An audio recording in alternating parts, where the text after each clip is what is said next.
Alrighty, guys, what's going on? I'm your boy, the Fatal Mephisto, and welcome back to a brand spanking new Chill Zone. We're going to be tackling this one a little differently today because I wanted to share my thoughts about what Lanning was saying in related to his game Oddworld Soulstorm. And every article that I've read and including articles from gamingindustry.biz, whatever the case may be, linked to this podcast. And I want to go ahead and now I've already listened to the audio. I already heard what he said because there's more to what he said that these journalists are not saying in their fucking article, which again, I'm not fucking surprised by that whatsoever. But I want to play the audio because that's the actual source. And you're going to hear some interesting stuff, man. He even talks about the whole Microsoft side too as well. After he mentioned about PS Plus, and it's quite fascinating to what he is implying and to what he is saying. But I want to play the audio though once I start getting folks in my chat because I want people to understand that what Lanning is saying is not like fucking a bad thing. And he doesn't even blame PS Plus because that was the deal that they originally made before their release date, but COVID fucking, fucked it up for them. So yeah, once we get some people in here, I will definitely... What's up, Baltimore? How you doing, buddy? I will play the audio clip, man, because I want people to understand, because I've been seeing a lot of Xbox people going around running their mouths, talking about how PS Now is bad and PS Plus is horrible. Like, you know what I mean? Plus the way journalists are writing the article, man. Like I could see a lot of indie devs being scared off, not wanting to put their games for PS Plus, whatever the case may be, and that dumb shit. And that's not fair, man. Like it really isn't fair. So, but again, I'm gonna play the audio. I already have it ready, timed up and framed to when this conversation starts. So I'm going to go ahead and play this shit for you guys now, but I want you guys to listen very carefully to what what Lanning has to say, because I believe that you'll definitely see the difference when you read an article to hearing the actual fucking podcast yourself. So here we go. If you could comment a bit about subscription services and how that impacts kind of the user experience, and then you guys on the developer side, we have tiered systems like the recently announced changes to PlayStation Plus. You also have Xbox Game Pass and the ability for developers to launch into there at various sizes of games. Mm-hmm. Could you comment a bit on how those subscription services are viewed in your eyes as someone who's kind of been there, cutting the deals, jumping systems at various times to make sure the things get done? Well, it's it's kind of a double-edged sword. Let me give you an example. I'll give you an example. And it's around Soulstorm. Is we, out of necessity to get the project done, and we were, hitting a number of technical debt, legacy issues, and talent issues, and game industry is emerging fast. Huge companies are paying fortunes. We're just independent, self-finance. It's harder to retain, harder to contract companies. A lot of shifting things in the landscape, shifting sands. And the Sony was like, hey, why don't we do a deal? And we were, I think we were making a PS5, look kind of cool. And they were like, why don't we do a deal? And the way we were working out the intention of a deal was that we would be free for a month on Plus. But we were supposed to deliver in January. So at that time, there wasn't going to be any game machines. I mean, we were like, how many could we possibly sell? No one ever penetrates more than 10%, 11% on a new launch. Even the most successful titles, you think everyone bought this title for that new machine, but then you find out, man, 20% is enormous if someone got that on a new launch, right, for a single title. And then COVID just completely, kicked us in the gut. because we were distributed development across the planet. Now every studio that we're working with is going into lockdown. So now we had, a number of studios in the mix, and now all of a sudden they're all locked down and everyone's working from home, and no one can hand a controller next to them to the other person. That's how you build games, right? So I never would have said, if we said, oh, COVID's going to lock down, you're just going to have to deliver the game, with no one working together. It was like, we can't do that. I never would have said we can do that, but it was forced upon us, and we had to, figure out how to prevail. But that's a long way of saying we needed the money to complete the project, and we thought we did a pretty good deal because we were like, well, we got this much money, and in January we could. There's no way we'll sell more than this. That's less than the most we could sell is less than the money we could get. So that seems like good. Let's do the deal. So we did the deal. Now, at no fault to Sony's, just, and then COVID happened, right? This delayed us from January to April. The deal is still for one free month. What we thought was that we might maybe sell like 50,000 units at launch, or maybe 100,000. It was pretty small numbers because there wasn't going to be a lot of PS5s, and the lockdown had affected, it looked like it was going to affect the number of machines manufactured as well. So there would be shortages at retail, which for our deal would be, kind of a good thing, right? Looking at it selfishly, it would be kind of good because then there wouldn't be as many game machines out there to get the free game. Mm-hmm. But because it slipped to April, we had the highest downloaded game on PS5. And it was, I think, approaching, at the end of the day, close to 4 million units or something like that for free because they were all subscription. And so this was the free game for that month to subscribers. So for us, it was devastating. And so that's how kind of the economies would work. Before you had free months, you might make a deal on a certain number of units at a certain price. You might have, there's different ways to do it, but that's how slipping can really sting the developer, right? No one did a dirty deed. There's no one played unfair pool. Right. This is just, Earth in 2020 and 2021. So there you go. Fucking the full context, the full narrative, full everything that you needed to know.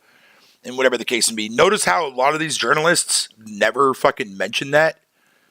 Like, they just mention how devastating he was because of the 4 million downloads the game got in April. And whatever the case may be.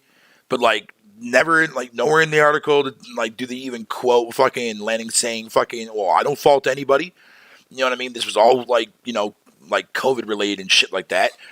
So I was like, you know what, man? Fuck it. Instead of me just talking about the actual shit, let me play the actual fucking source material, which a lot of these journalists fucking loosely pay attention to. And then, of course, they have to spin their own article. That kind of shit. So, if you paid attention to what he said, he does not blame fucking PlayStation. He does not blame PS Now for fucking whatever the case may be. He blames COVID for having his game slip out of the January range, which would make sense, which makes sense to what he was saying in the video, because the console launched in fucking November. COVID hit in 2020, 2021, and there was still lockdown shit going on, and all that crazy shit. That's what I'm saying, crew. You always got to make sure that you go to the fucking source of the article or the source of the video or the source of the interview. You never just take fucking one article, man. Look at all the shit that happened with the unlimited budget shit. Then yet when you go and you listen to the actual audio clip that Matt Booty did with Boogie, he never mentioned it a single fucking time anything about unlimited budgets. Nothing. Journalists do that shit to get you to click on their article. We see it time and time and time again. Time and time again. That shit's gotta stop, dude. They gotta stop doing that. Journalists is that bad, man? You need clicks that badly? Well, maybe if you did your fucking job, then you wouldn't need to fucking put clickbaity articles out there or or leave out context towards shit. And whatever the case may be, man. Like, that's some fucking piss off, dude. Like, straight up. Some fucking piss off. But yet, even people that make videos about this, what up there, Nelson, man? Anybody that makes videos about this shit, they're not even alluding to the actual fucking podcast. They won't play any of the audio from the podcast. And that's vital. Because everyone that's been sitting in this room since I started the interview, right, or started that clip, you heard exactly everything that Lanning was saying. But yet, none of these articles are saying that, oh, he doesn't blame fucking PlayStation, or whatever you want to call it. He made that deal before the game was even fucking supposed to release in January because it helped finish his fucking game. So when that fucking happened, what up there, Garuda? So when that happened, yeah, he was supposed to release the game in January, but clearly that didn't go through because of COVID, so his game slipped to April. By then, more consoles were being sold, that kind of shit like that, and the next thing you know, his game was the most downloadable game, or downloaded game for that month. 4 million strong. So yeah, I don't blame him for feeling some type of way, because he didn't think his game was even going to fucking be downloaded all that much in January. You know what I mean? For that free month. Then the game would have sold after that. But with COVID, fucking them having to fucking release the game, like fucking buggy and broken and shit in certain aspects, man. Like, all those people that legit sit there and say, well, man, COVID is just a fucking excuse, dog. Motherfucker, why don't you go put yourself in those developers' shoes and see if that is an actual legit fucking problem? Did that ever come across people's minds? Like, did anybody really actually fucking sit there and think, maybe, you know what? Maybe that developer is talking some real shit, because I wouldn't know. I don't work for this company. I don't know how fucking developers work with conditions like this. I kind of wish I knew. But you have people out here that are talking like that they know how development works, and therefore like, oh no, COVID is just a cover-up. COVID was just a cover-up. The fuck, man? Nah, bruh. Always make sure you go to the actual source material, man. It's crucial. You go to the fucking source material for anything that you read. You know how many interviews I read from fucking Phil himself?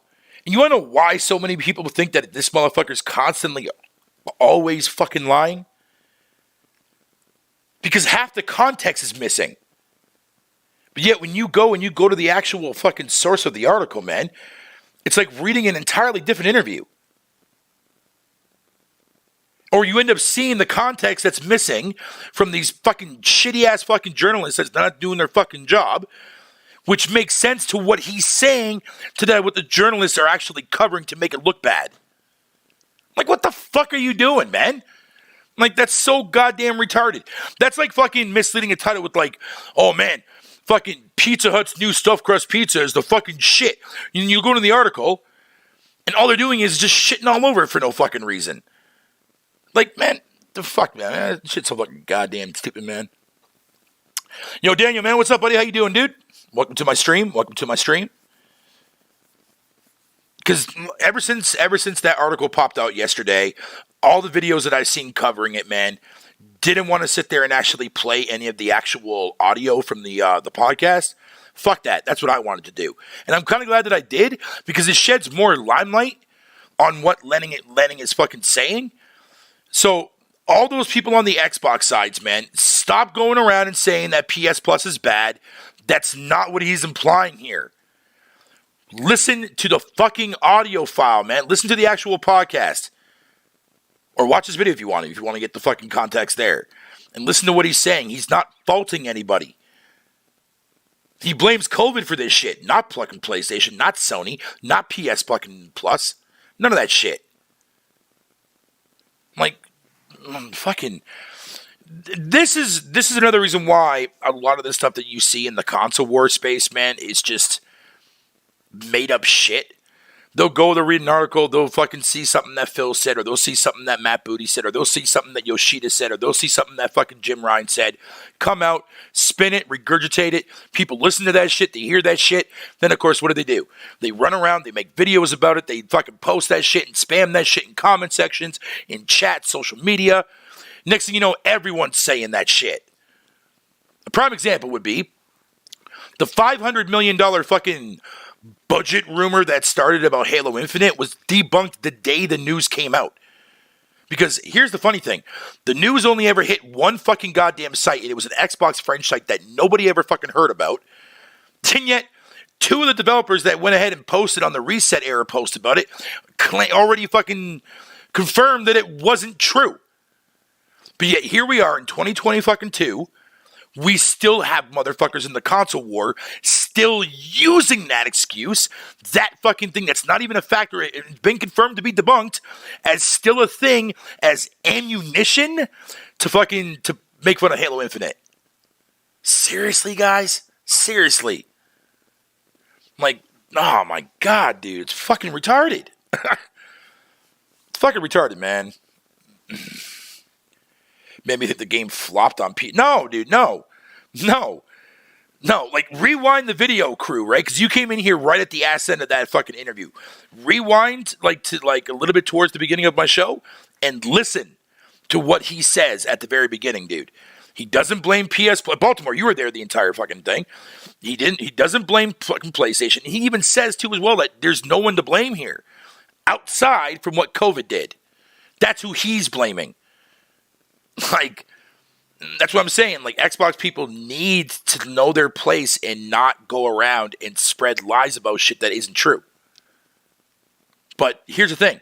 Within that console war space, if you're heavily invested in that, don't get me wrong, I was there for a while, but I pulled myself out recently, man, because I can't stand that shit.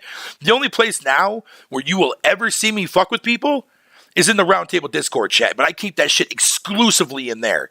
I don't go on social media anymore. I hardly ever post on social media that much anymore. I don't follow that shit.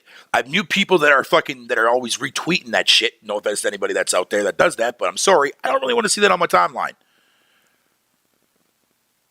But again, at the same time, it's like, I know the kind of shit that I see and that I witnessed while being inside of that part of the community. Bro, it's fucked over there, dude. It is probably one of the worst places to possibly be in the gaming community. Because, it's full of lies, it's full of deceit, it's full of uncontext material, it's full of fucking stupid fucking shit. Stupid shit. Comparisons that don't even make sense as far as being a comparison. Like, fuck, man, it's retarded. Outside of nobody buying the game, fucking, I say ponies lie about the console war way more than bots. Honestly, man, at this point, dude, man, I look at it from even perspectives, man. They both do regardless. Because I've seen it with my own two eyes. I've seen Xbox fucking fans lie. I've seen fucking PlayStation fans lie. Hell, I even seen the odd occasional Nintendo fan fucking lie about some crazy shit before in the past, man. Maybe not so much with the Switch generation, but definitely during the Wii U fucking generation when I was part of that shit. Oh, yeah. But again, when everyone is circling in on this community of a console war shit that it's just a made-up fallacy, the worst of people truly fucking comes out at that point, man. And that ruins gaming for... Put it this way, right? When you're on social media and you're talking mad shit about a game, whatever the fuck game it is, it could be Flight Simulator. If it's PlayStation people talking shit about Battletoads or Flight Simulator, or it's Xbox guys talking shit about Horizon Forbidden West or fucking God of War Ragnarok. It doesn't matter. Here's the thing. When a developer or a publisher can search that game online for what people are saying about that shit, you know that those devs can still see all your bullshit, right? They're going to see all that crap. How the fuck do you think they're going to make themselves feel some type of way? Now, put yourself in their shoes for a moment, and let's say you made a game. Your game comes out, people love it on the platform you release it on, but everybody else on the opposite platform is shitting all over your game. It's going to make you feel some type of way when you go and you search your game on Twitter to see what people are saying about it, and all you see is fucking console war shit. Console war shit. Look at all the people on the PlayStation side that were upset at the fact that fucking Bugsnax is coming to fucking Game Pass. But at the same time, you also had people on the Xbox side trying to make it sound like they were throwing shade at a game that most people already knew was a fucking timed exclusive. Not a full-fledged exclusive. You see what I'm saying? And bro, it's like, come on, dude. Really, man? That is some petty shit. That is some fucking petty shit. It's crazy, man. It's crazy. It's super crazy. But what makes it even worse, though, above all that, It's when fucking journalists take some console wars shit and try to fucking make it into an actual fucking article that spreads like wildfire, dude, and then gets debunked 24 hours later. And then now those journalists are scrambling to try to find their next clickbait bullshit. I can't stand when IGN does that shit. I can't stand when any of these journalists do that shit. Because why would you sit there and falsely narratize, if that's even a word, or falsely claim narratives to a public audience, man, when you are a journalist site that's covering this shit? Makes no sense.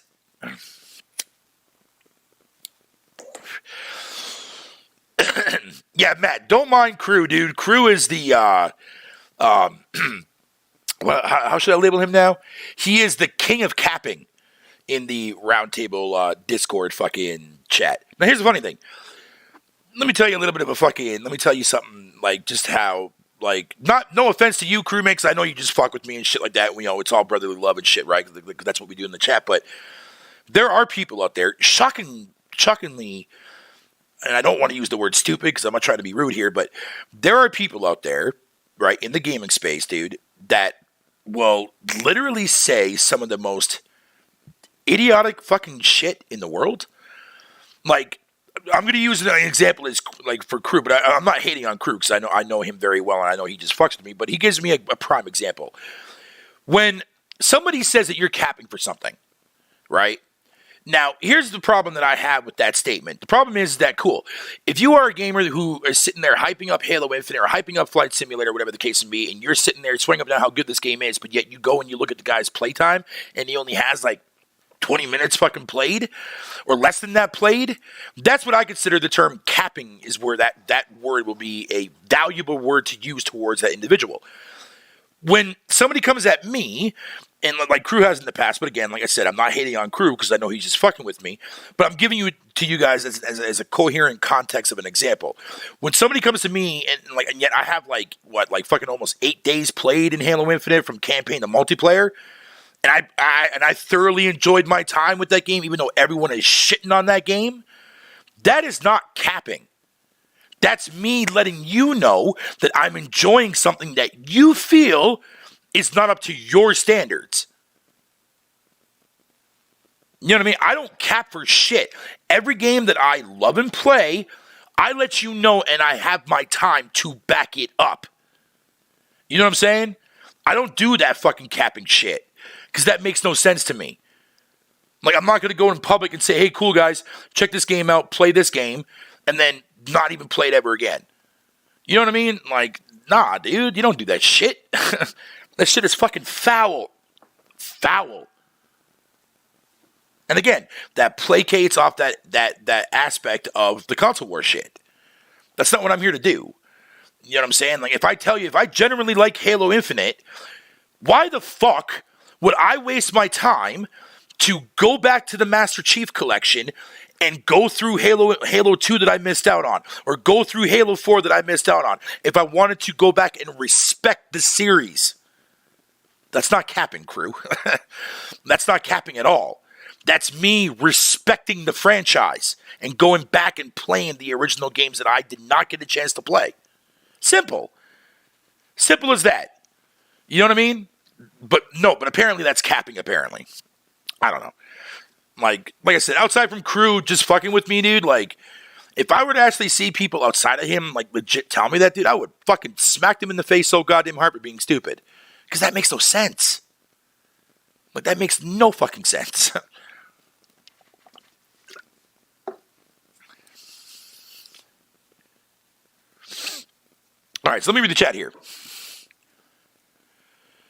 Horizon, GT7, Tales of Arise. Of course, you're playing those three, of course.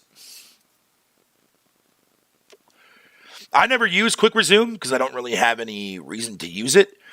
I understand a lot of people like that feature, and more power to them. Me personally, I find it to be a useless feature because I have no reason to use it. Because I have no reason to boot up multiple games back to back, man, at all. Like, for some people that's fine, and I'm definitely not hating, so don't think that I am. Me personally, I haven't found a use for it yet. But I can see certain situations, though, where that would be extremely helpful for sure. Like, for example, like let's say you're waiting for the service of Destiny to come back up or Outriders to come back up or whatever the case would be. It's like, cool, I'll leave the game running in the background. I'll play something else in the time being. I'll come back and check later.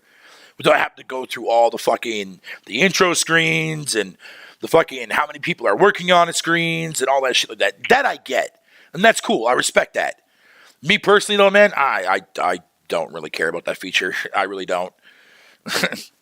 I have no use for it because I haven't found a reason to use it yet.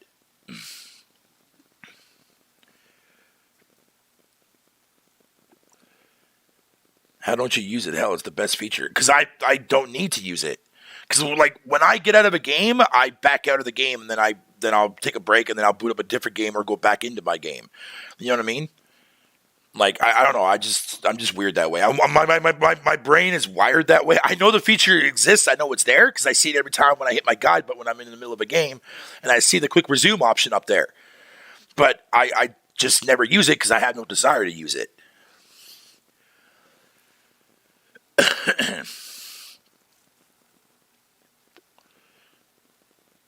Like, to me, honestly, man, if you want my honest opinion right now, like, yeah, I'm on the Series S. I know a lot of people say that this console's dog shit. It's not a next-gen console. Blah, blah, blah, blah, blah. Here's the thing I can tell you guys right now from my experience, from all the games that I have played, and even including, like, ones that have been upgraded to the Series S and X.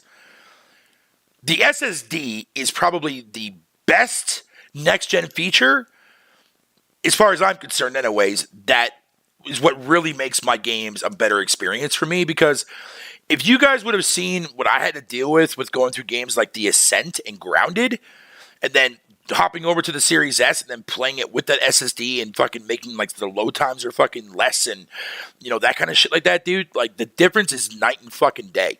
Night and fucking day. You know what I'm saying? And to me, that's what I see is like truly the best next-gen part about next-gen consoles is that. Now, if you're on PlayStation, of course, you can tell me the fucking DualSense. Whatever, that's cool and fine, Danny, but, I mean, like, I kind of got an idea of what that is. It's obviously better on PlayStation, but, you know, the Switch kind of gave me an idea of what HD Rumble feels like. Cool. It's a cool feature, and I'm sure Sony does it 10 times better. Of course they do. They're fucking PlayStation. But at the same time, is it really a game changer, man? To some people, yeah. Some people will just find that shit annoying. And I happen to find vibration extremely annoying. So more likely that shit's going to get disabled once I fucking experience it with Astro Play Bot, whatever the fuck that game is called. And then more likely I'll probably never use it again. Because little things like that, like, don't really bother me, you know what I mean? Like, it's cool. It's like, oh, wow, this is kind of amazing. And then after a while, just like, you stop giving a shit about it.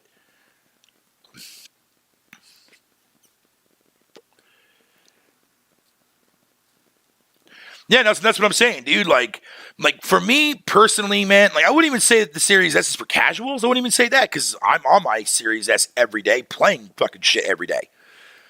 You know what I mean? Like, it's not a bad little console for what it can do. As long as I can play the same games without having to string them, like I would have to do if I was still on the 1S, I'm fine with that. I don't care if I lose visual clarity. I don't care if the resolution is fucking 720p, 900p, 1080p. I don't give a fuck about that. Performance, now that's something I think we can all agree with, man. Fucking 3060 consistent has to be there. Or if you have a top of the line TV and you want that 120 bullshit, then more power to you. I'm not hating on that. But for what the Series S can do, I was able to play Fight Sim, and that game was a stunningly beautiful game. Running on fucking lesser tech than the Series X.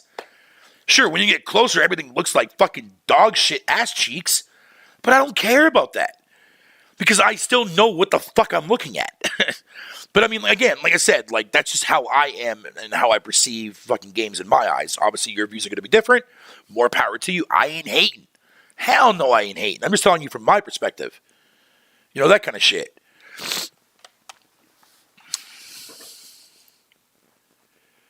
That's the thing with me though, Matt, man. Like, I've never cared about the graphical fidelity. Like, don't get me wrong. Like, I'm not anti-graphics. Like, some of my favorite games has some of the best visuals on the market, man. From Hunter Call of the Wild to fucking God of War 2018. You know what I mean? That kind of shit like that. I'm not anti-graphics. It's just something that that's not my gateway into buying your game. Gameplay to me is the number one essential thing that has to convince me to buy your product or want me to get excited for your product. You can have the best visual looking game on the fucking market, but have the worst gameplay known to man. For that, at least from my perspective overall, that means your game overall sucks chode. You know what I mean? But sometimes, though, you can actually have like a very good graphical fidelity, an amazing soundtrack and story, but your gameplay is kind of mediocre. I'm still going to fuck with your game regardless.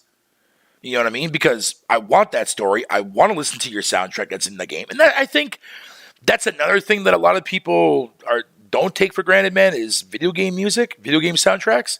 I think that is very important. You know, which to me is kind of sad that I really can't give you a list of a lot of AAA third-party fucking soundtracks because the vast majority of them are pretty awful. You know what I mean? Like, when it comes to, like, first-party shit from Xbox to fucking PlayStation to Nintendo, man, you got iconic themes there from Halo to 2018 God of War to The Last of Us, for fuck's sakes.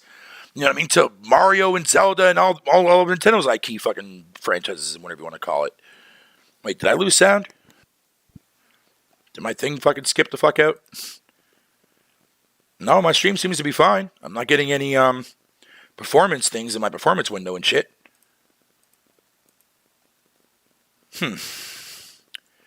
Let me know if my shit's all fucked up on your guys' end, man.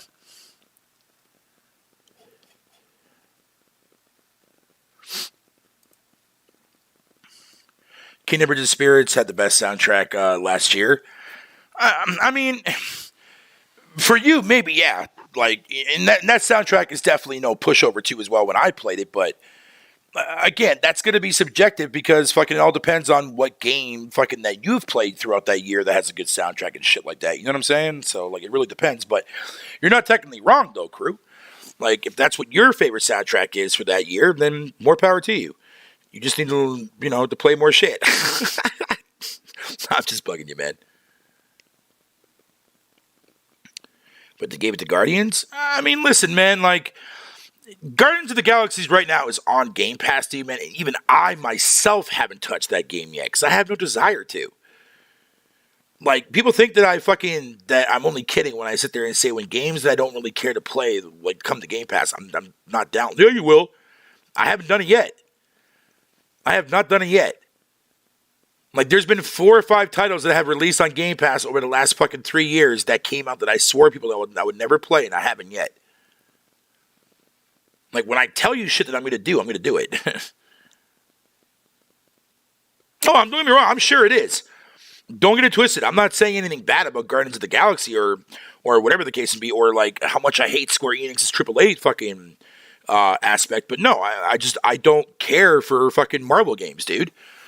Like, I mean, when I played Miles Morales, man, that game was fucking bitchin'. It was fun. Yeah, there was a lot of things that literally fucking you had no control over, man. But, I mean, regardless of that, though, it was still a really, really well-paced game. Now, would I go out of my way to play Spider-Man, like the original one, and not the expansion that was Miles Morales? Fuck no. Fuck no. Because I'm not that big into Spider-Man.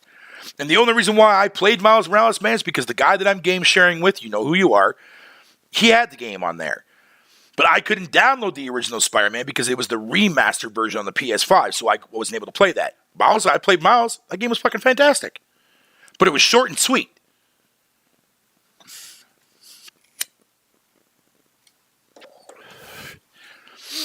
It's kind of like with Tunic. And to be fair, like, you know what? In fact, actually, I can even show you guys exactly here, just so that way I'm not like talking out my ass or any of that crap like that. But if you look at a game like Tunic, right? And everybody was like, "Oh man, fucking!" I know a lot of people that didn't play that shit, and blah blah blah blah, and all this other fucking wacky doo-dah garbage shit. But here's the funny thing, though. Like, if you like, I'll show you what I mean here in a second. Give me a sec. Let me go to my achievements here. See all achievements. Where's the Tunic on my list? Okay, here we go. So now, if I go and I look at what do you call it there? I compare the game with my stats. I have 8 hours and 42 minutes invested into Tunic, right? When I go and I compare that shit, this is what you guys are going to fucking see. Like, there's people on my list who have more time invested in fucking Tunic than I did. And I beat Tunic. You know what I mean? So, like, major props to the people who have played it and who are playing it and whatever you want to call it. Emmanuel, dude. Emmanuel fucking played it and has 12 hours. Did he beat it though? I don't know. But I'm making a point is basically what I'm trying to say. Like, we do play our games. It's just a lot of them either don't put a lot of time into it. They'll play it. They'll try it out for a few minutes and then they get rid of it. I do that too as well. But I don't get rid of the game. I just put it in my backlog for later. And I always go back to revisit those games and shit like that. Like, so, I mean, it is what it is. It is what it is.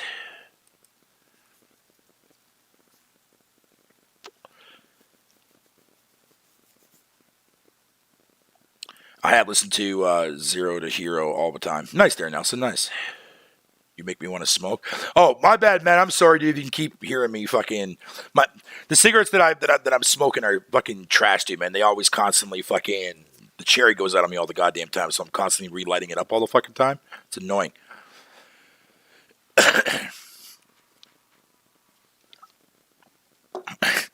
Yeah, but crew, man, you can't put. Well, I mean, maybe he probably does. I don't know.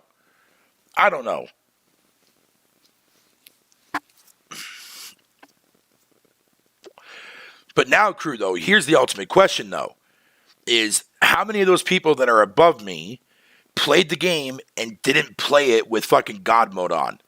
Because that is an option you can do. And it doesn't take away your achievements, by the way. You can literally play that game. You'll never die if you have that option on, and you're still going to gain fucking experience, and you're still going to gain fucking achievements as well. That's what you really have to ask yourself.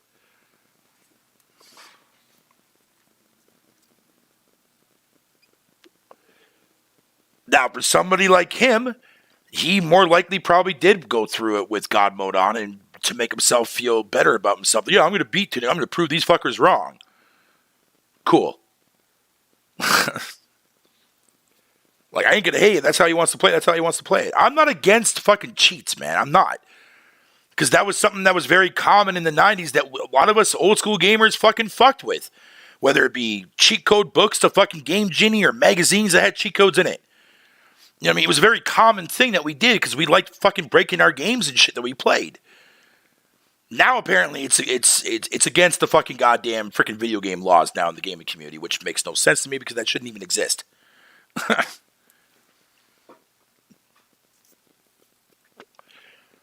People should feel comfortable on how the fuck they want to play the game, however the fuck they want to play. Like, okay, take Elden Ring, right? And I hate bringing this topic up, but my theory with Elden Ring is that I believe that the reason why there are overpowered builds is that those people that want that easy experience and that easy way out to get through a Souls game, you have that option. Or you could be like me and be that middleman person where, yeah, my build's not too overpowered, but it's still giving me, the bosses are still giving me a challenge and shit like that. That's the route that I took. You know what I mean? Like, having the freedom in a game like that for Elden Ring is what makes Elden Ring, at least from my theory-wise, that good. Because if the player has a choice to not choose a difficulty, but can choose a path to make their experience easier on them, who am I to bitch about that? Because I'm playing the game how I want to play it and how it was intended for my experience. You see what I'm saying? Cheat codes are a must for Grand Theft Auto. Oh, cheat codes have always been in fucking GTA games, dude. Including the original top-down view ones before Rockstar was even known as Rockstar.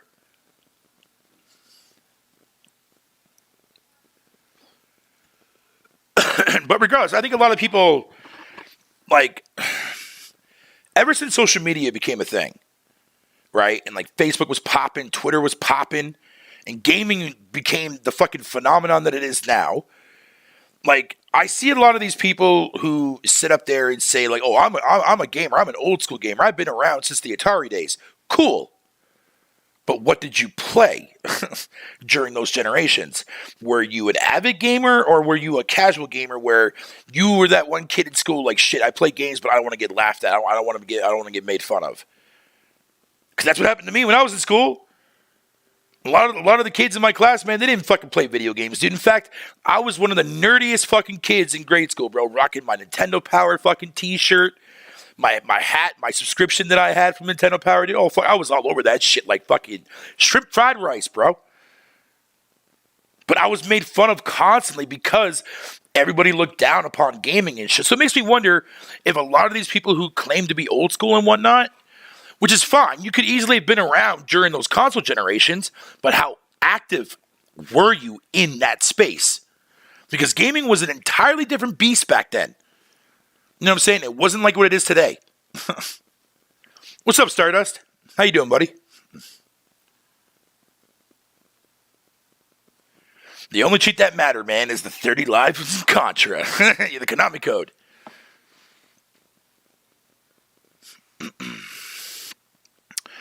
I was the closet gamer. I was a jock with a secret alliance for gaming, trading, and borrowing. See?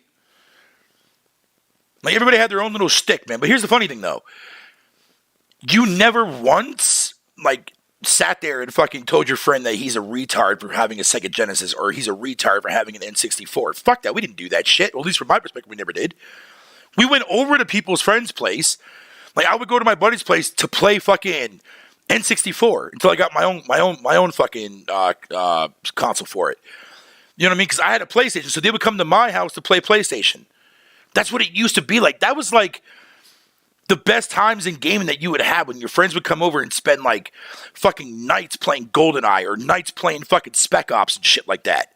Now, this is our community now. It's one big giant jerkle circ, man, who can come up with the best lies, the best fucking slander for something that's not even real. Something that's not even real. You guys ever question to yourself why Microsoft doesn't show their numbers anymore? It's not because of the fact of low sales. It has nothing to do with that. Go back and watch the GDC fucking speech that happened in 2018, I believe it was. When Phil Spencer was talking about the toxicity of gaming and shit like that, dude. And lo and behold, that same week, the numbers were they were no longer going to talk about Xbox Live numbers, and they were no longer going to talk about Xbox Live Gold numbers, and no longer talking about sales figures anymore. Because that shit is toxic, bro. We see it all the time, especially on the PlayStation side. Why do you think Sony cut down on that shit and only reveal the numbers when the game reaches either 10 million or close to 10 million to 20 million?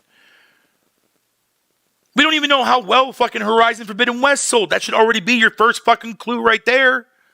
Not that it sold bad. It's just the fact that, like, when people hear numbers, boom, the console war gets like this fluctuation of a nuclear bomb that goes off. My game sold 59% more copies on the PlayStation compared to the 23% on the Xbox.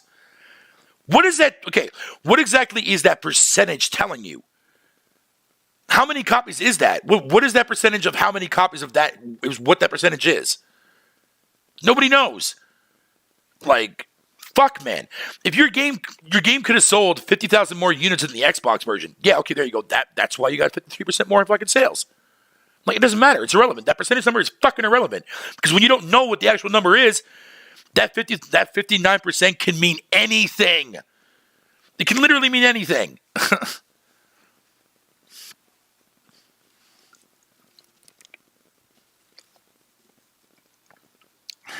What up, Wolflo? How you doing, buddy? Using weapons, armor, and items is now illegal, or legal in Elden Ring. Or illegal in Elden Ring. Yeah, pretty much. Did you just say jerkle circ? No, I said circle jerking. But if I said it the wrong way, then that's not what I meant to say. I might have said it the wrong way. Jerkle circing, or something like jerkle circ, or something like that, circle, or something like that.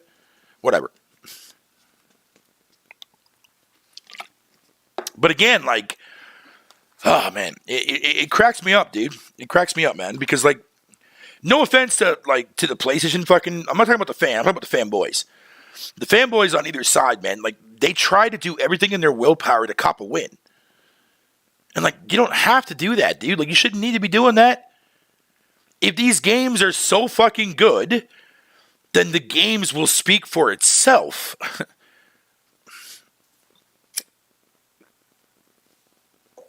Like, ever since Halo Infinite dropped, right? You cannot go a day without constantly hearing people rip that game apart. From lack of content, which in the multiplayer it definitely is. But the campaign side of shit, man, like, the only thing I ever heard from the campaign side, man, was the fact that Forge Mode wasn't there, which is not the first time this has happened because Halo 5 says otherwise. And, of course, that the online co-op is not there yet. Cool. But the amount of backlash that Halo Infinite got for its campaign for not having online co-op, dude, was less or more than when the local co-op was missing out of fucking Halo 5. Which has always been a main staple in every Halo game. Again, I'm not saying that it's a bad thing. I'm not saying that, but what I'm saying is that this isn't the first time a Halo game is launched with missing fucking shit. The multiplayer, on the other hand, though, is an entirely different beast. Gameplay at its core is phenomenal for a Halo game. Everything the fuck else is shit. The multiplayer has one of the worst progression systems I've ever fucking laid my eyes upon. And honestly, 343 should be fucking ashamed of themselves for trying to implement that into a free-to-play model. But yet, here's the irony in that right though, right? You have Master Chief Collection. Yeah, it went through some hellish stages of development, blah, blah, blah, blah, blah, and the game was broken as a fucking piece of shit at launch. Now that you turned it into fucking a masterpiece, as people would call it nowadays, you treated the multiplayer with a lot more respect. But yet you couldn't do that same treatment with your fucking next big installment of your goddamn Halo franchise? Come on, man. Like, 343 royally fucked up with that multiplayer. That's the biggest complaint that people have is that multiplayer. That's the reason why the game is dying. Yeah, sure, content is definitely key too as well, and I completely understand that. Hence the reason why Certain Affinity is now taking charge of the whole entire development, while adding to the development aspect of Halo Infinite so they can get more content pumped out at a faster rate, which at this point, they literally have no choice. But at the same time, when you see motherfuckers sit up there and trash this fucking game, they trash the whole entire thing like the whole entire thing is a complete disaster, man. Look at. I'm not even that big of a Halo guy, but if you got the diehard Halo fans praising the fuck out of the campaign for Halo Infinite, while also mentioning flaws, yeah, dude, Halo Infinite is not a terrible game by any means, dude. But its setbacks are due to the dumb decisions that they did for that fucking multiplayer. Both co-op included too as well for the campaign, but mainly the multiplayer free-to-play side. Because I don't know what the fuck they were smoking coming up with that idea. You know what I mean? Like, nah, dude. Like, you should have fucking thought to yourself when you were developing that fucking process and coming up with that design for your leveling system that people were going to backlash against that. And if you didn't see that coming, man, you should have made, or if you saw that those were going to be coming, then why the fuck did you design it that way? Who the fuck is going to sit there and say, hey, you know what, man? Fuck your XP system. We're going to go ahead and do a challenge system where you can only level up a certain amount of times if you finish your weeklies and you finish your fucking dailies. That's it. Dude, that's suicide, bro. No one's going to fucking enjoy your shit that way. Because then at that point, what meaningful impact do you have to continue raising your character up? When even when the battle pass, especially on the free side, dude, was dog shit. Every 2 levels you get a fucking challenge swap. What am I going to do with that? I'm going to use a random challenge swap for something else that I don't even want to do? Oh, cool. I use my challenge swap. Oh, man. See, now I got to get 5 sniper kills now in Team Battle Arena. Fuck off. I just wasted that challenge swap for no reason. Let me go ahead and waste another one. And then give us very little as far as, like, cosmetics in the free side, too, as well. Like, nah, dude, that shit's fucking garbage, man. Straight doo-doo. But like I said, the gameplay for Halo Infinite is fucking fantastic. Phenomenal gameplay. Everything else surrounding it, though, man, from at least from the multiplayer perspective, dog shit. And I hope to God they fix it. And they have been fixing it. You know what I'm saying? But like, they need to crack on that shit. Get more maps out there. Get more modes out there. Look, listen, I appreciate them fucking coming out with Team Slayer and fucking Tactical Slayer and Fiesta mode this and, you know, Chief Licks ball sack mode that, whatever the case may be. I respect that. But you need more than that. Because right now, you know what's pretty bad? When you release the newest update for the Chief Collection, dude, and you get 900,000 people playing that shit, and yet you can't even maintain 30 less than 10,000 people for fucking Infinite? That's a problem. That's a fucking big problem.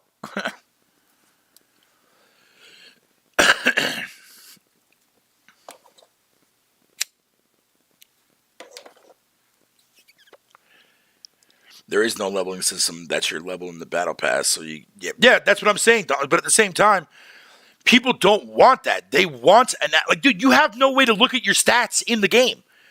The only human possible way you can go and see what your stats are, you have to go on the goddamn Halo Leaderboards website in order to see your last games that you play, all your stats, whatever you want to call it, because Microsoft or 343 didn't bother to add a stat fucking shit to that.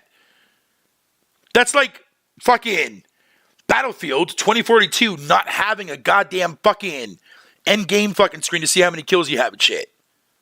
Like, what the fuck? It's like, nah, bro, man.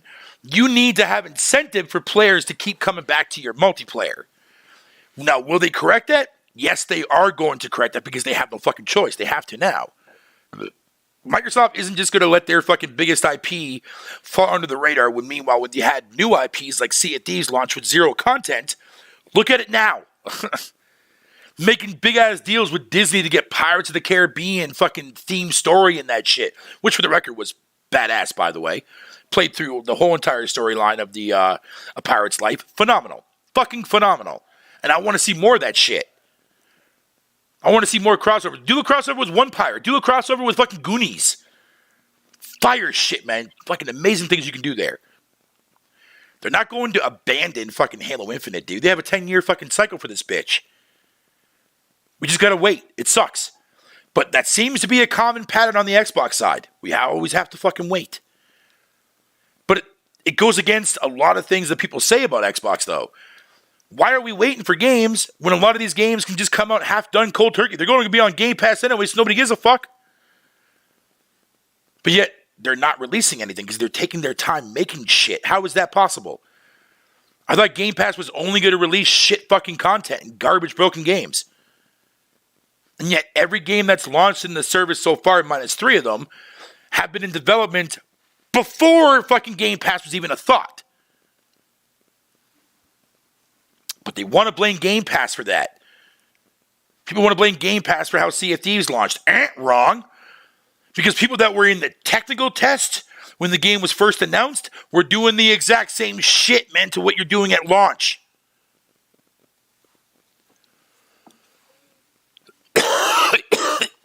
Excuse me. Yo, what up, Owen? How you doing, buddy?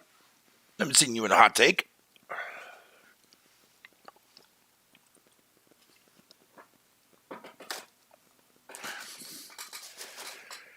The biggest thing that I can say is, though, man, is you really got to pay attention to what's truly going on with these developers.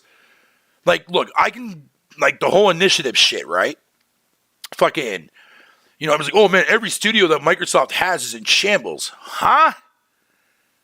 The only fucking studio right now that's going through some shit right now is Undead Labs recently and the initiative.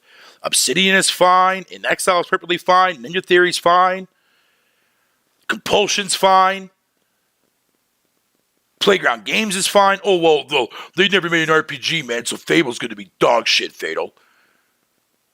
But yet, they have fucking three of the best Western RPG fucking companies that Microsoft owns that they can shoot people at 2 fucking 3-4 or 2 Playground Games to get them and understand how RPG mechanics work. You think they're not going to do that? Dude, if you honestly going to sit there and tell people in your live stream that they're not going to do that, bro, you're smoking some serious fucking crack. Because why is it that Compulsion can go and help out other devs, but you think Microsoft's not going to allow Obsidian or people from Obsidian or In Exile or Bethesda to go and help out with fucking, to show Playground Games the ropes on how to make RPG mechanics? Come on, dude, be real with yourself.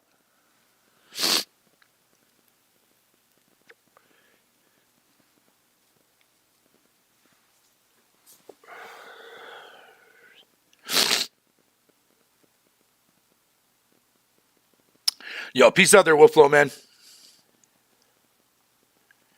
Wait till E4. So is that what they call it now, Wolflow, you son of a bitch? E4? Yeah, bro. I mean, I guess that makes sense.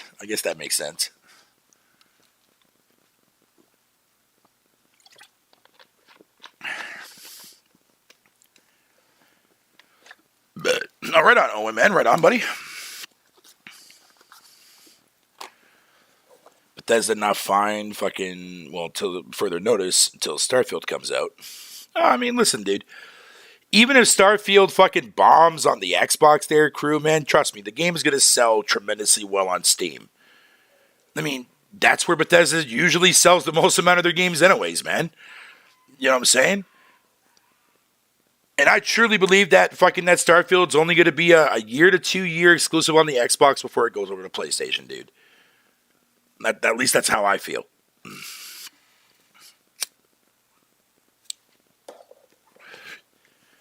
And if it does, who the fuck cares? That's just more money going in fucking Microsoft and Bethesda's pockets anyways. Not like that's a bad thing. Like,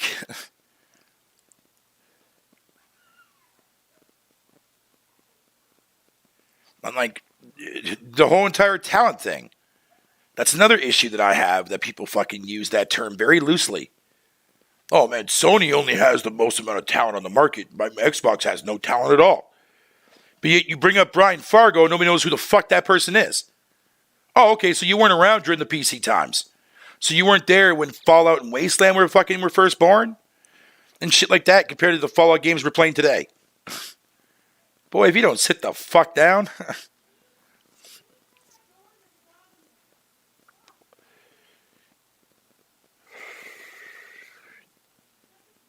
Compulsion is one developer, man. I'm really, truly pumped to see their next project, man. Oh, and that's another thing, too. A lot of these devs that Microsoft picked up, dude, man, trust me, their games are going to be a lot better fucking this time around, dude. Take State of Decay, for example, right? Everyone gave that game the biggest steaming fucking dog shit pile of fucking hate I ever seen in my fucking life, dude. And it's an indie. I repeat, a fucking indie studio that made this motherfucker, right? So their budget is limited.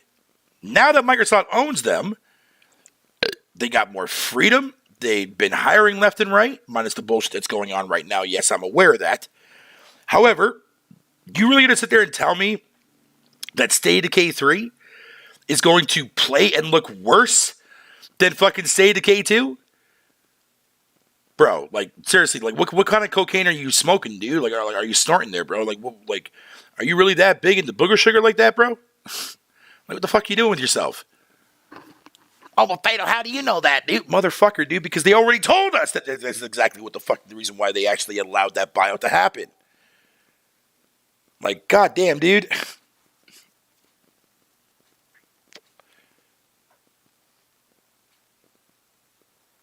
Microsoft going, okay, so crew, you are right. I'm not doubting you on that. But here's the thing.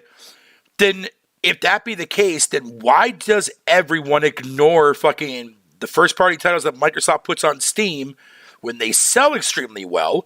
How come every time in a conversation, no one ever brings that up in conversation? You can't have a company be third party and then not count the sales of the games that makes them go third party. That doesn't make any sense. Like, you notice how not a single fucking person said a goddamn word when fucking Sea of Thieves came out and confirmed that they sold 5 million on Steam? Compared to what they sold on Xbox? Dude, I wouldn't be surprised if that game is close to 10 million fucking sold right now. What if that number came out? What are PlayStation fans going to do then? They're going to try to spin the fucking narrative and damage control that shit. Oh, those numbers are shipped. Those numbers aren't real. That's not concurrent players. Doesn't matter if it's concurrent players or not, man. It's how many fucking goddamn units the game sold. Not how many hours you have played in the motherfucker. Like, goddamn, dude.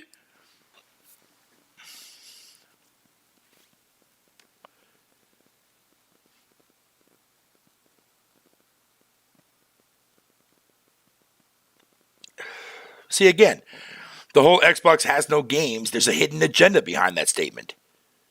Okay, put yourself in a casual perspective shoes, right? They're going to see that Xbox has no games, which is very, very generalizing off the bat as it is already to even myself. But to the average consumer, they're going to see that statement and legit think that they have nothing at all. Like nothing. But yet the hidden agenda behind that, because everyone always wants to correct me when I mention this, oh, we're talking about AAA games. Cool. Then fucking state that publicly then. If Xbox doesn't have games that you want, don't fucking flat out say that they have no games, because that is a blatant fucking lie. Because when you go back and you look at 2018 to now, they released a lot of shit. But they hide that AAA narrative as their cover-up to make their fucking statement feel justifiable, but without physically fucking labeling that shit. So it confuses a lot of people, man. It's like, dude, what is wrong with just saying Xbox has no AAA games, even though they do? Fucking Flight Sim says otherwise, but that's here or there. But my point is, man, like, if you're going to say it that way, then fucking say it that way. But when you blatantly just say Xbox has no games, your average consumer is not going to see that from a AAA perspective. In fact, the vast majority of gamers don't even know what the fuck AAA even stands for.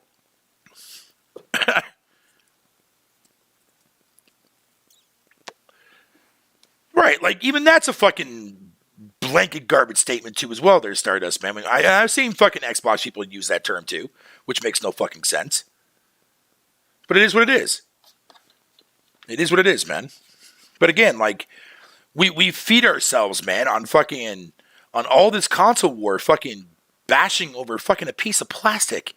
It's a piece of fucking plastic, man. And the game is there to entertain you, not suck your dick. It's not there to give you a rim job. It's there for you to fucking enjoy. So why the hell do people take this shit to fucking heart, bro? To the point where, like, oh man, I gotta pull out a gun on fucking stream, or I gotta say this shit, or I gotta fucking, like, make fun of somebody who's going through some fucking medical shit. Nah, bro. No, bro. I have no respect for gamers that pull some fucking bullshit like that, man. Because at the end of the day, that just proves to me that you are madly obsessed with a piece of fucking plastic that's supposed to provide you fucking entertainment. That's all it's there for. What's up, Eric? How you doing, buddy?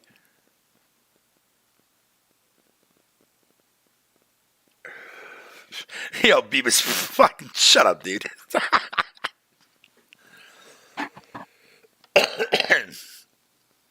Yeah.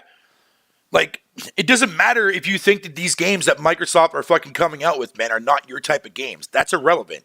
They're still releasing games. Like, I don't give a fuck if you think Battletoads is one of the worst games ever made. More power to you. But it's still a game that's fucking first party, is it not? Because it's still an IP owned by Microsoft. I don't care if you think that Flight Sim is not a fucking video game. It is a video game. Because if I'm playing on a console, therefore it's a fucking video game. Simple as enough. Like, it's just that it's that fucking simple of an answer. But if it's not your cup of tea, then why talk shit about it? See, for me, I talk a lot of shit about games, but yet, even those games I talk shit about, dude, I'm still going to play them regardless. I fucking hate the gameplay in Death Stranding, but I still plat the motherfucker. I love the story. I hate the gameplay, but I plat it. I hate Final Fantasy VII Remake with my life. I still went through it and beat it. I played Life of Black Tiger, the worst indie game that Sony has on their fucking storefront. 100% of that piece of shit. I talk a lot of shit, but I make sure that I play a lot of the games that I do talk shit about because I want to be part of that ongoing conversation. So I can form my opinion on things that could very well easily change my perspective of the game. Of course. Red Dead Redemption 1 was a prime example of that, where I trashed that game and it became my game of the year. But I want to be part of that conversation. Nothing is worse when you feel left out of a conversation for a game, and the only thing that you can say in reply was, I think the game looks like ass. I think it looks like trash. What? No, but the one that I love the most, and this cracks me every time I see it, they'll sit there and they'll bash a game on Xbox without ever touching it, but the moment you say something negative about a game that they like on their preferred platform, they'll pull out that fucking Monopoly fucking get out of jail free card. Oh, well, did you play the game? Motherfucker, take your own advice and play the shit that you're fucking bashing. How about that? Straight up.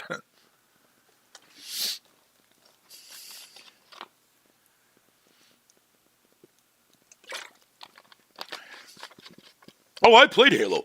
I played Halo Infinite. I played it for like 5 minutes and I turned it off and it was a piece of shit. Man, motherfucker, you didn't even get past the goddamn cutscene if you only played it for 5 minutes, dog. But crew, if I may ask you, like, fucking exclusively here, why? Like, what motivates you to do that, if you don't mind me asking? I'm not bitching at you, crew, because, I mean, you know, man, you my fucking homie, dog, but I'm just saying, like, what motivates you to do that? Like, you already know, crew, you know the gamer that I am, so that's how I know, like, when you come at me a specific way on the roundtable, dude, it's just there, like what me and Hobbs do every once in a while, when me and Hobbs go back and forth. You know what I'm saying? So that's like a neutral agreement that you and I have, but you know that everything that I play, I put my time into. You know that. You know that. But to everyone else, what motivates you to keep doing that? Just out of curiosity. Like, for me, the console war shit was to see all the stupid shit that I could see that people would say, do, or fucking type, just because at the end of the day it would make me feel better about myself being a more intelligent gamer. You know what I mean? But even that can get the best of you too as well and shit like that, especially when somebody that does not agree upon your views or may not have the knowledge that that person possesses. And again, I'm not tooting my own fucking horn. I just played a lot of fucking shit.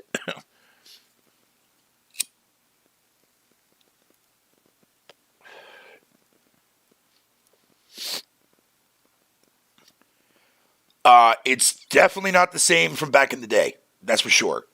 Maybe the enemies, sure, but the flow of combat is fucking vastly different. Go back and play fucking Halo 2, bro, and you'll see what I mean.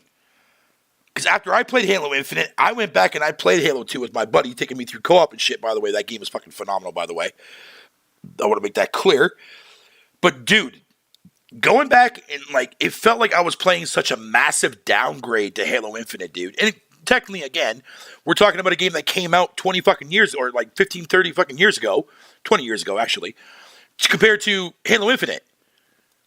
So, yeah, like, obviously Halo Infinite is going to play superiorly better than Halo 2, but goddamn, Halo 2, man, felt like I was playing some fucking...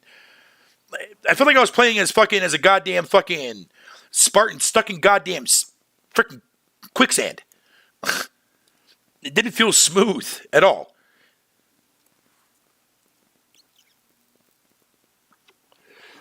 Yeah, but I mean, that's the Covenant, dude, man. Like we do. Plus, we're also now going to be introduced to a brand new fucking race that we've never seen before. You know what I mean? That's eventually going to be fucking foretold in the foreseeable future with expansions coming to Halo Infinite, which I'm excited for. I generally fucking really love the flow in the gameplay and the storyline that Infinite had to offer. And I'm not the only one that actually agrees with that. A lot of people that are diehard Halo fans that have been with the series, read every book, you know, literally fucking have their own goddamn dildo signed and autographed by fucking Master Chief himself. Fucking, that's what I'm talking about. From my perspective, man, and still being new to the lore and understanding everything about the world of Halo, man, Infinite was a fucking damn good fucking game from beginning to end for me. Yeah, was the world boring to be in? No. Because I found ways to make sure that I didn't fall into that boredom open world trap that so many open world games do very, very badly. You couldn't walk fucking 10 feet without getting into a fight. And I made sure that there was never any fucking downfalls or any downtimes, man, in that game. Because that grappling hook itself made sure that I didn't experience any of that kind of fucking negative downfall in an open world game. Never had an issue with that. Never had an issue with that. It was fun going around exploring and finding everything too on top of that. To see what kind of fucking like world and shit like this fucking Zeta ring is on and shit, dude, man. See what the world's like on there and shit. It was dope. It's not perfect for sure, but I mean for a bigger open world game for 343's first time out, dude, man, they could have did a hell of a lot worse. They could have made it a hell of a lot worse. But my experience with it, man, was, dude, I've never had that much fun in a shooter game in a long fucking time. The last time I did was Bulletstorm, where the combat was fucking fun to play. This game here, when you add that grappling hook into the combat, dude, man, it makes the combat so much more faster, and it's so fucking satisfying. So satisfying, man.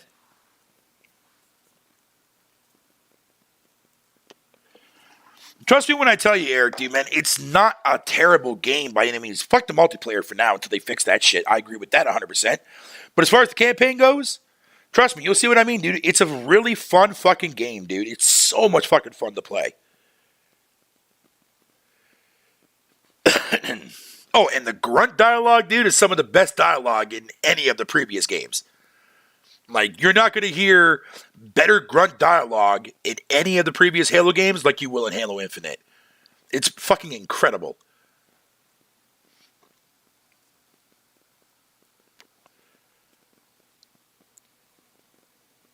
Like, dude, there's compilation videos, man, of grunts reacting to you, man. Like, you know how, like, and again, not popping shots at my homeboy King Thrash for this, but what led into that, one of the arguments in, like, the actual argument fight that him and I had that one day on the podcast, when I was trying to explain to him that, yeah, the Covenant can flank you, or you can hide away from the actual Covenant, and they will try to fucking find you. There's video clips of people that make compilation videos of the Covenant doing exactly that. Or grunts actually doing that. And the results are fucking amazing. But nobody wants to give props to that, though. Nobody wants to give props to that. Oh, man, they don't flank you. They don't flank you at all. Yeah, the fuck they do.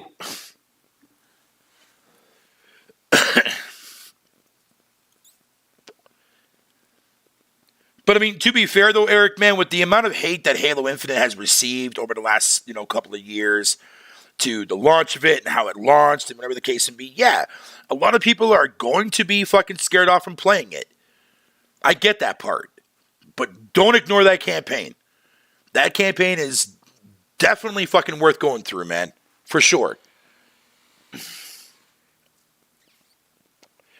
And people that sit there that are diehard Halo fans, man, and they thoroughly enjoyed the campaign, and you call yourself a Halo fan, dude, man, you should have no problem going through the campaign whatsoever, dude, period. Just saying. Multiplayer-wise, I agree with you on that. They gotta fix that shit. That's why I stopped playing it. That's why, in fact, the people that I used to play it with, we hardly play that shit anymore now because of that. We're waiting for Season 2 to kick off. So we can go back to the fucking Battle Pass again. I'll go to the free shit. I have not bought a single fucking dime in Halo Infinite, dude. I didn't buy the Battle Pass. I ain't buying no goddamn fucking Spartan cat ears. Don't ask me of that. I did not buy that. Everything that I have unlocked is through events and through the free Battle Pass shit. That's it. Spartan Ashy Life for life, dog. Spartan Life Ashy Spartan Life for life. That's basically what I'm trying to say there. As weird as that fucking sounds, fuck y'all.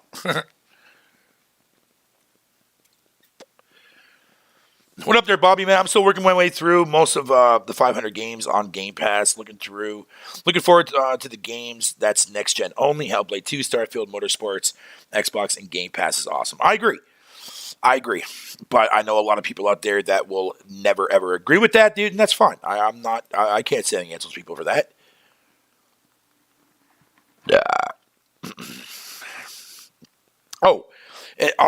I mentioned that in my second Game Pass video that I put up the other day about the whole dollar fiasco thing. Look, if you're a person that makes multiple fucking accounts, man, just to get like a dollar deal on Game Pass, dude, more power to you. I've tried that a couple times, man, but I mainly did that with fucking trials. That shit is fucking annoying to do every fucking time. Every fucking time. The only other times you get that dollar is through fucking promotions, and that's about it. That's about it. And the reason why fucking the Game Pass side actually fucking allows you to like discontinue your shit and then still buy again for $1 if you want to, because nobody's fucking paying for fucking PC Game Pass, dude. PC Game Pass, maybe not so much now because they actually fixed a lot of shit. PC Game Pass, man, a lot of PC motherfuckers don't fuck with that shit, man, because you had no way to move around your files. You had no way to modify your files. None of that shit. Now you do, because they fixed that shit. What's up, Lincoln Clay? How you doing, buddy? The king of VR, bro. The godfather of VR in the house, man. Show some love to fucking Lincoln Clay. Subscribe to Lincoln Clay too as well, bro. If you want VR information, go watch his channel. He covers everything VR. Very well done, everything too as well. Shout out to my boy, man. Fucking Lincoln Clay, buddy. Lincoln Clay's the man, dude, for VR shit. Yo, take care, Nelson, man. Take care, dude. Yeah, how long have I been going for? Probably for almost close to an hour. Oh, an hour and 15 minutes? Yeah, I'm all right. I'll have one more smoke, boys, and I'm bouncing the fuck on out of here, dude.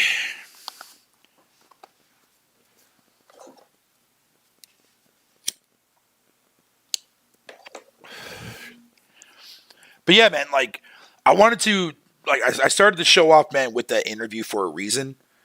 Because, you know, to prove my point that a lot of these videos out there that related to, you know, like fucking soulstorm and shit like that, dude, are going to go unknown with context.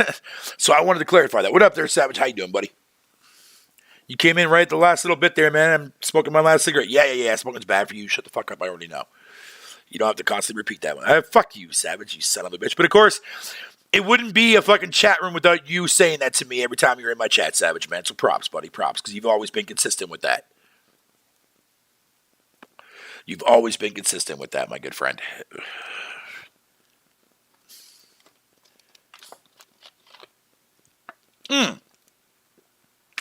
Last thing I'll say before I get out of here. Because I was going to make a video about this, man, but I was like, it's not really worth just a one-topic video.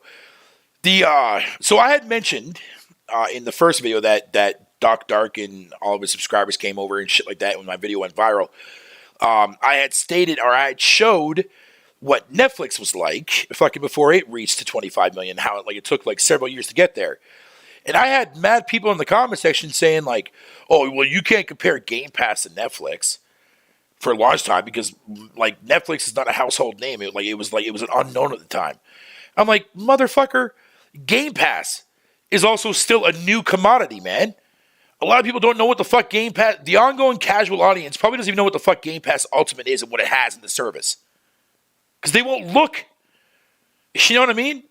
Services have to start off somewhere. Now, unless you're Disney, when you have, let's see here, you got fucking Fox under your belt, you got fucking Star Wars under your belt, you got Galliano's Marvel under your belt. Yeah, I'm not surprised why Disney Plus managed to rack over 100 million subscribers in like less than 6 months. I'm not surprised by that.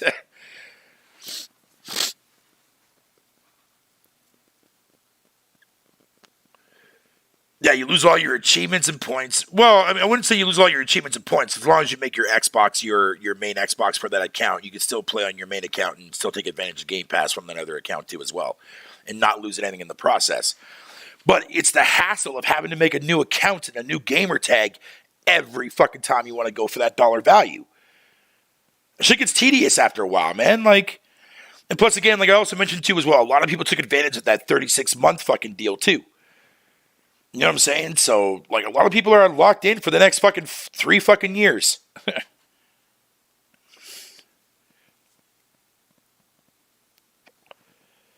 Or, sorry, the next 4 years. 3 to 4 years are locked in, man. So they don't care. You know what I mean? But it is what it is, man. It is what it is. All right, guys, man. Let me go ahead and get the fuck on out of here, man. I want to thank y'all for popping in. Definitely had an awesome fucking show today, dude. Covered a lot of shit today. Thank you, everybody, man, for popping in, dude. I really appreciate the love and support you guys have been giving me the last little while, dude, man. I'm really, really happy about the way my channel's going now, dude. I mean, granted, I'm probably going to be covering a lot more Xbox-related stuff, but I'm going to do it my way to make sure that I don't deliver false information to people, man. If it's something that needs to be talked about and addressed, you're going to see it on my channel first and foremost, man. But yeah, man, love you all with death, man. I'll